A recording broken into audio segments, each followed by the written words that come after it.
क्या आप जानते हैं कि आपकी सक्सेस का 85% हिस्सा आपकी कम्युनिकेशन स्किल पर निर्भर करता है? हाँ, आपने सही सुना। लेकिन सवाल यह है कि क्या हम इस पर उतना ध्यान देते हैं जितना हमें देना चाहिए? आज के समय में बेहतर कम्युनिकेशन स्किल आपके सक्सेसफुल करियर की गारंटी है। एक अच्छी कम्युनिकेशन स्किल से आप अपने करियर को हाई लेवल तक ले जा सकते हैं और यह हमारी पर्सनालिटी का एक अहम हिस्सा भी है जो हमारी भावना और व्यवहार को व्यक्त करता है। तो सबसे पहले आइए हम जानते हैं कि एक्चुअल में होता क्या है कम्युनिकेशन स्किल। कम्युनिकेशन स्किल बातचीत करने और अपनी भावना को व्यक्त करने की एक कला है। ये बिल्कुल भी ज़रूरी नहीं है कि हर इंसान को बात करने की कला या सही तरीका आता हो।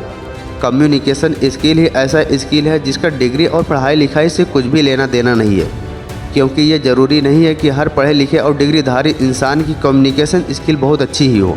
लेकिन कुछ बातों को ध्यान में रखकर इसमें भी सुधार किया जा सकता है। अपनी बॉडी लैंग्वेज को सही रखकर। बॉडी लैंग्वेज एक तरह का नॉन वर्बल कम्युनिकेशन होता है जिसमें आप बिना कुछ बोले बॉडी के हाव भाव से सब कुछ कह देते हैं। बॉडी लैंग्वेज को देखकर आप सामने वाले पर्सन के बारे में सब कुछ समझ जाते हैं। तो अगर आप भी अपने कम्युनिकेशन स्किल को बढ़ाना चाहते हैं तो आपको बॉडी लैंग्वेज को सही तरह से यूज करना बेहद ज़रूरी है। अपनी सही बॉडी लैंग्वेज के द्वारा आप सामने वाले को अपनी बात को आसानी से समझा सकते हैं। लोगों से बात करते समय या मीटिंग में जेब में हाथ डालकर या हाथों को फोल्ड नहीं रखना चाहिए, क्योंकि इससे यह मालूम होता है कि आप कंफर्टेबल जोन में नहीं हैं और जिस भी टॉपिक पर आप बात करना चाहते उसमें आपका आत्मविश्वास बहुत कम है। इसलिए आपको सामने वाले को अपनी बात समझाने के लिए अपनी बॉडी लैंग्वेज को सही तरह से यूज करना आना चाहिए। दूसरों की बातों को ध्यान से सुनें। कभी कभी ऐसा होता है कि जब हम किसी से बात कर रहे होते हैं तो हम अपनी ही बातों को बार बार बोले जा रहे होते हैं और सामने वाले पर्सन की बातों को सुनते ही नहीं है। इससे न केवल आपकी कम्युनिकेशन स्किल पर इफेक्ट पड़ेगा बल्कि आपके नेचर पर भी इफेक्ट पड़ सकता है। इसलिए अगर आप अपनी कम्युनिकेशन स्किल को इम्प्रूव करना चाहते हैं तो आपको दूसरों की बातों को भी ध्यान से सुनना होगा। इससे आप उसकी बातों को अच्छे से समझ सकेंगे। शुरुआत में बात करते समय आपसे कुछ गलतियां भी हो सकती है, लेकिन जब आप डेली प्रैक्टिस करते रहेंगे तो गलतियां कम होंगी और आप सही से कम्युनिकेशन स्किल कर सकेंगे। इसलिए किसी भी बात को अच्छे से सुनिए फिर बोलना सीखिए। सही शब्दों का प्रयोग करें।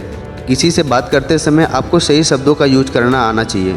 इसके लिए डेली नए शब्दों को सीखें और उन्हें लोगों से बात करते समय यूज करें।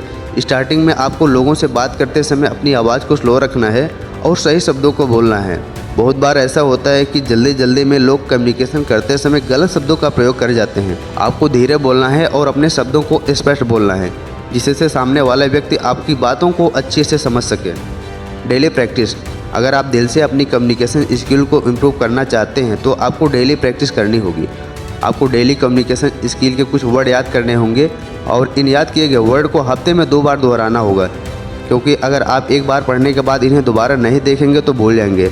रोज़ाना थोड़ा टाइम अपनी कम्युनिकेशन स्किल पर दीजिए। डेली कुछ नए वर्ड सीखिए। इससे आपकी कम्युनिकेशन स्किल बहुत बेहतर हो जाएगी। आई कांटेक्ट बनाए रखें। बात करते समय यह ध्यान रखें कि जब भी आप किसी से बात करें तो सामने वाले से आई कांटेक्ट बनाए रखें।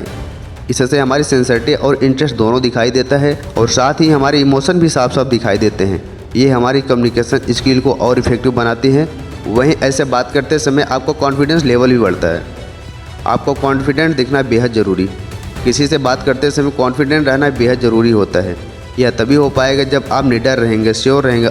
इसलिए स्टार्टिंग में जब भी आप किसी से बात करें तो अपनी गलतियों से डरे नहीं, क्योंकि गलतियां होना एक नॉर्मल बात है।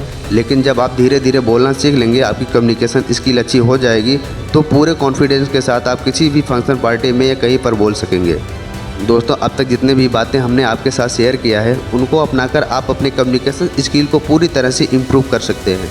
लेकिन शर्त यह है कि इन सभी बातों पर आपको रेगुलर प्रैक्टिस करना होगा। जितना प्रैक्टिस करेंगे उतना ही आप में निखार आएगा। तो भाइयों, आपने अभी तक मेरे इस विचार को ध्यान से सुना, इसके लिए आप सभी का दिल से धन्यवाद। और मैं आशा करता हूं कि जब भी मेरी अगली वीडियो आएगी उस पर भी आप प्यार और सपोर्ट देंगे। तो आप सभी का फिर से धन्यवाद करता हूं जिन्होंने हमारी वीडियो को लाइक किया और चैनल को सब्सक्राइब किया, और जिन्होंने नहीं किया उनके लिए मुझे आशा नहीं, पूरा विश्वास है कि वो ज़रूर करेंगे। जय हिंद, वंदे मातरम।